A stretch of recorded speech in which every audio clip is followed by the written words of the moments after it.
बेटी क्यों जन्म लेती है?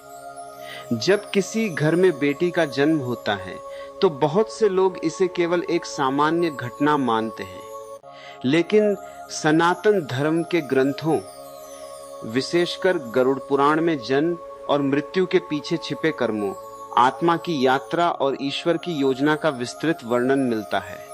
गरुड़ पुराण हमें बताता है कि इस संसार में कोई भी जन्म संयोग नहीं होता। हर आत्मा किसी विशेष उद्देश्य, कर्म और दिव्य योजना के अनुसार जन्म लेती है। इसलिए बेटी का जन्म भी केवल एक पारिवारिक घटना नहीं, बल्कि ईश्वर द्वारा भेजा गया एक दिव्य संदेश होता है। आइए इस रहस्य को गहराई से समझते हैं। आत्मा का जन्म कैसे तय होता है? गरुड़ पुराण के अनुसार आत्मा न तो जन्म लेती है और न ही मरती है। शरीर बदलता है, लेकिन आत्मा अपनी यात्रा जारी रखती है। जब किसी व्यक्ति की मृत्यु होती है, तब उसके कर्मों का लेखा जोखा होता है। उन्हीं कर्मों के आधार पर अगला जन्म निर्धारित किया जाता है। यह निर्णय केवल इतना नहीं होता कि आत्मा मनुष्य बनेगी या किसी अन्य योनि में जाएगी। यह भी निर्धारित होता है कि वह किस परिवार में जन्म लेगी, किस माता पिता के घर आएगी और उसका जीवन उद्देश्य क्या होगा। इसलिए जब कोई बेटी किसी घर में जन्म लेती है तो वह केवल एक बच्ची नहीं होती। वह अपने साथ पिछले जन्मों के कर्म, संस्कार और एक विशेष आध्यात्मिक मिशन लेकर आती है। बेटी लक्ष्मी का स्वरूप क्यों मानी जाती है?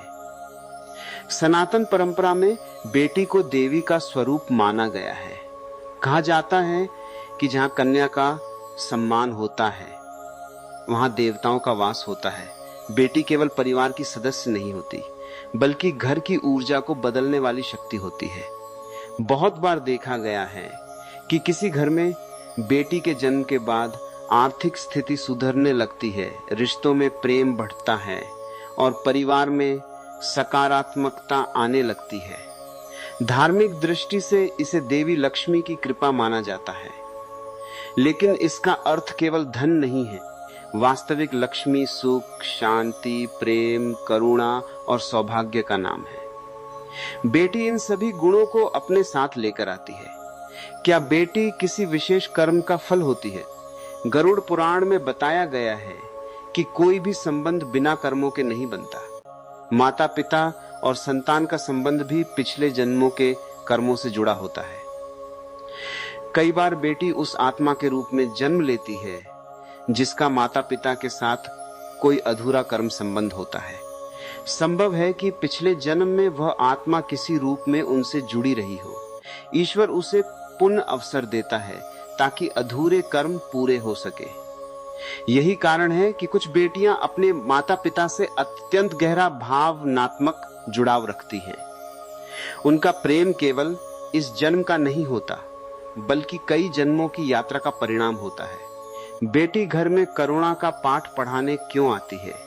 जीवन केवल सफलता और धन कमाने का नाम नहीं है। मनुष्य को प्रेम, करुणा, त्याग और संवेदनशीलता भी सीखनी होती है। बेटियां अक्सर परिवार में इन गुणों को विकसित करती हैं। एक पिता जो बाहर की दुनिया में कठोर दिखाई देता है, अपनी बेटी के सामने अत्यंत कोमल हो जाता है। एक परिवार जो केवल भौतिक उपलब्धियों पर केंद्रित था, बेटी के आने के बाद भावनाओं का महत्व समझने लगता है। आध्यात्मिक दृष्टि से यह आत्माओं के विकास की प्रक्रिया है।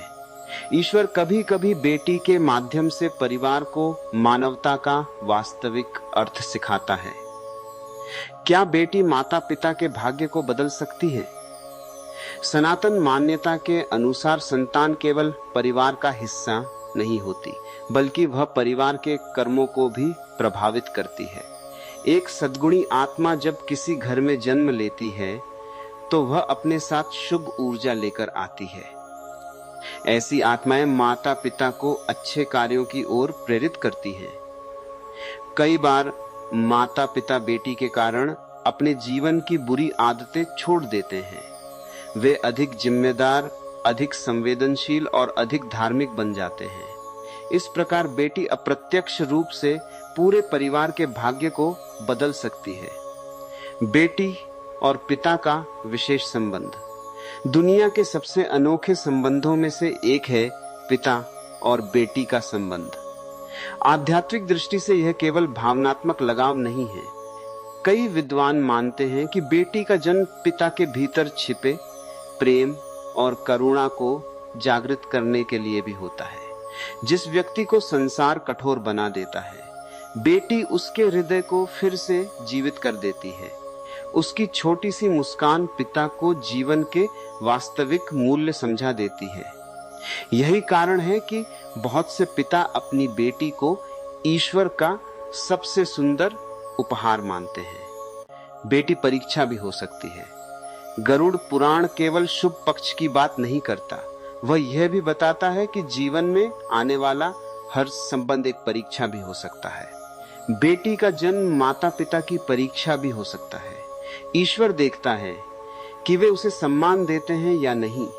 क्या वे उसे समान अधिकार देते हैं? क्या वे उसे प्रेम देते हैं? क्या वे उसे बोझ मानते हैं या वरदान?